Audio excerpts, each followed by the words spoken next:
Hello and welcome everyone. This is a new day and we are going to start with the topic. We are going to continue with the topic, the Summer of the White Horse. Day 1 is already done. Today we are going to discuss the next portion of it. And I am, as you all know, I am Reshmi Mukherjee. My channel is about all the English topics, that is important literature as well as language, irrespective of the boards.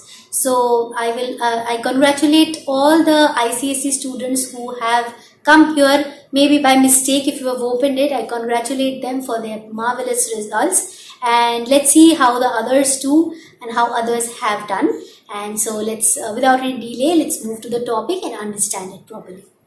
Horse, I have already told you the history of the of this Armenian tribe, okay, the Garuglanian tribe. So do follow the day 1 of the video and then start following this. I will attach the link somewhere on top. You can follow it from there. Let's move to the next part. I have added this picture for just an additional part of your history of the Armenian tribe, where the Turkeys, they were guilty. They carried out this genocide, killed the Armenians in large numbers. So that's the background of the story. Let's move to the story now. Every family has a crazy streak in it somewhere, and my cousin Morad was considered the natural descendant of the crazy streak in our tribe. Before him was our uncle Khosrow, an enormous man with a powerful head of black hair and the largest moustache in the San Jocon Valley, a man so furious in temper, so irritable, so impatient that he stopped anyone from talking by roaring. It is no harm, pay no attention to it. So always, every family has a crazy streak. Okay, every family, maybe our family, maybe my father gets angry very fast. Maybe somebody loves to sing but cannot sing at all. There are crazy streaks, there is a madness in the family. So my cousin Morad also was considered the natural descendant of the crazy streak. So my cousin Morad also was somewhat mad. Okay. Before him, my uncle Khosrow. Now you are introduced to the new character, Uncle Khosrow. Now he was an enormous man, a giant-looking man, enormous man with a powerful head of black hair and the largest moustache in the valley. He had a very strong built, well-built body with a moustache. A man so furious in temper, he was always so very angry and always irritable, impatient. Why? Because of the background that he has lost everything of his homeland. Okay, nobody wants to come away from one's homeland, right? Would you like to leave your family and go away from there? No. So it is no harm, pay no attention. So he was so irritable that he kept on saying that nothing appeared to be bothering him any longer, because he thought, once you have lost your homeland, what can be more important to you? Everything would be like, all right, fine, it has happened, let it go. So he was always like that. Once it was his own son Arak running 8 blocks to the barber's shop where his father was having his moustache trimmed to tell him their house was on fire. Imagine, the son Arak was Khosrow's son. So Khosrow's son went to the barber's shop. Khosrow was in the barber's shop, maybe trimming his hair or something, and his son went there to tell him that the house was on fire. This man Khosrow sat up in the chair and wrote, "It is no harm, pay no attention to it." The barber said, "But the boy says your house is on fire." So Khosrow wrote, "Enough, it is no harm, I say." My cousin Morad was considered the natural descendant of this man. So just like Khosrow had a crazy streak, he was somewhat mad, thinking that everything is fine, what will happen once you have lost your homeland. So even when his son says that the house is burning, he does not care about it. He said it is fine, no problem, it is alright. So this crazy streak is there in Morad also. Maybe Khosrow is not the father of Morad, but still he has this crazy streak from him. My cousin Morad was considered the natural descendant of this man, although Morad's father was Zorab, who was practical and nothing. So Morad's father was fine, he was not crazy, he was a practical man.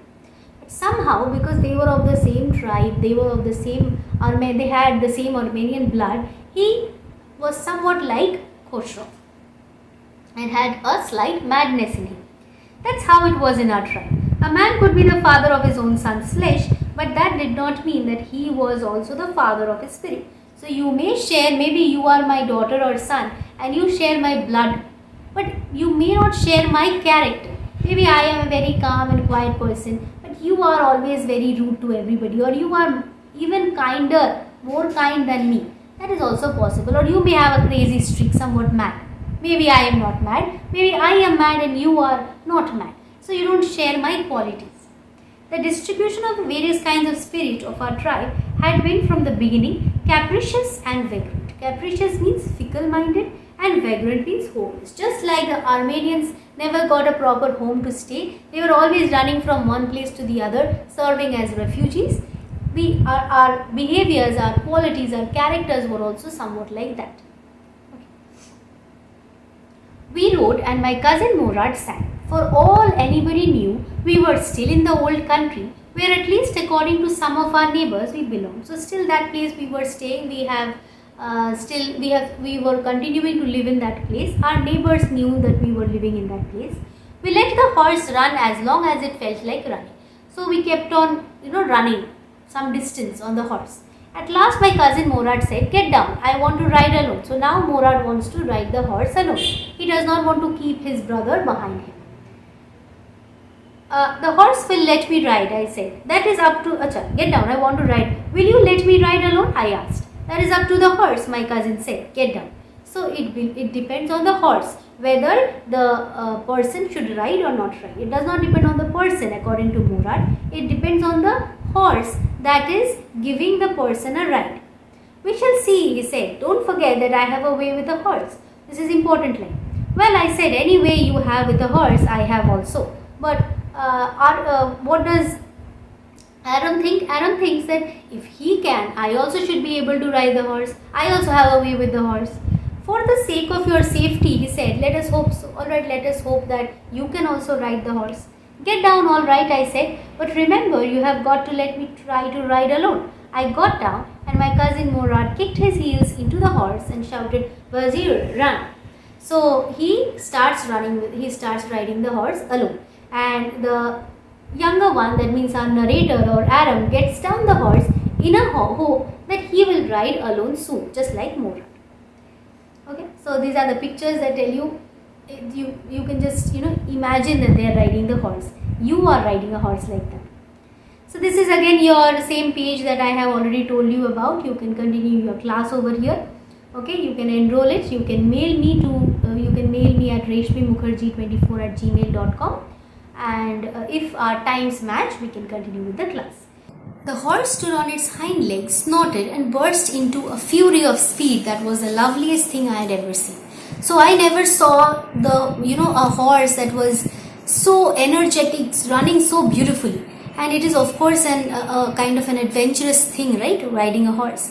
My cousin Morad raced the horse across a field of dry grass to an irrigation ditch, crossed the ditch on the horse, and 5 minutes later returned dripping wet. So he was all wet about himself because he rode the horse for so long. The sun was coming up. Now it's my turn.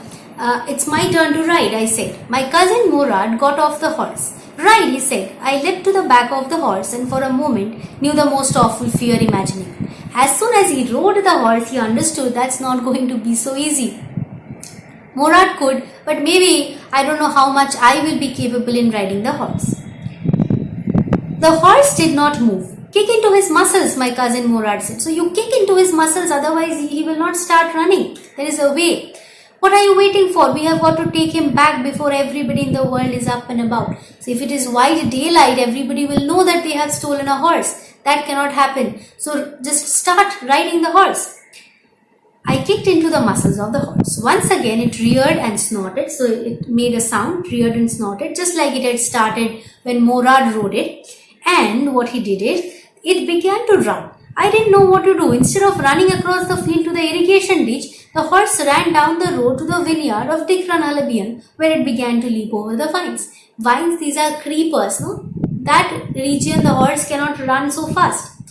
Right? So it started jumping over the vines. Now what will happen if there is a person, riding him?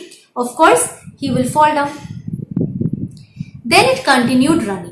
My cousin Murad came running down the road. So, my cousin was so afraid he came running, not because his cousin has fallen down, but because the horse ran away after throwing Murad on the ground. I am not worried about you, he shouted. We have got to get that horse, so I am not worried that you have fallen down. The most important thing is we have to get the horse. You go this way, I will go this way. If you come upon him, be kindly. So if you see the horse somewhere, don't scare him that he will run away again. Wait, I will come and help. I continued down the road and my cousin Morad went across the field towards the irrigation ditch. So somehow we went into different directions, and this is the irrigation ditch, the picture. Okay, you see this is an area dug so that it can be utilized for cultivation. So it took him half an hour to find the horse and bring him back. So finally the horse was brought back. Now see. Alright, he said, jump on. The whole world is awake now. What will we do? So what are we supposed to do now? We cannot keep the horse to its place because everybody is awake now. Well, he said, we'll either take him back or hide him until tomorrow morning. So we have to do something. We will hide the horse till tomorrow. Well, he didn't sound worried, and I knew he'd hide him and not take him back. Not for a while at any rate. So I knew from his eyes that Morad knew very well where to hide the horse. It is not a first day that he has seen the horse and he does not know where to keep the horse. I know a place, he said. How long ago did you steal this horse? So how long ago did you get this horse? It suddenly dawned on me that he had been taking these early morning rides for some time and had come to me this morning only because he knew how much I longed to ride. So, of course, this person knew that this person had taken this horse away he has been keeping it with him for a long time. This is not the first time that he has brought this horse here. Who said anything about stealing a horse? He said. Anyhow, I said, how long ago did you begin riding every morning? So he now asks that, what are you saying? I haven't stolen the horse. So now the boy, narrator, changes the question a bit and says that how long have you been riding this horse? For how long have you been doing this thing? Not until this morning, he said. Are you telling the truth? So is it true that you are riding this horse just this day? Otherwise, Morad would have been, not been so swift in riding the horse. When did you learn it? Of course not, he said. But if we are found out, that's what you are to say. So if people found out that we have this horse with us, we have to explain ourselves. So then we will say that today only we got this horse. That is the line. All you know is that we started riding this morning. All right, I said. He walked the horse quietly to the barn of a deserted vineyard, which at one time had been the pride of a farmer named Fedvision. There were some oats and dry alfalfa in the barn. We began walking home. So there was a barn where you store the crops. So there was a farmer who used to produce alfalfa seeds, as you see in the picture below.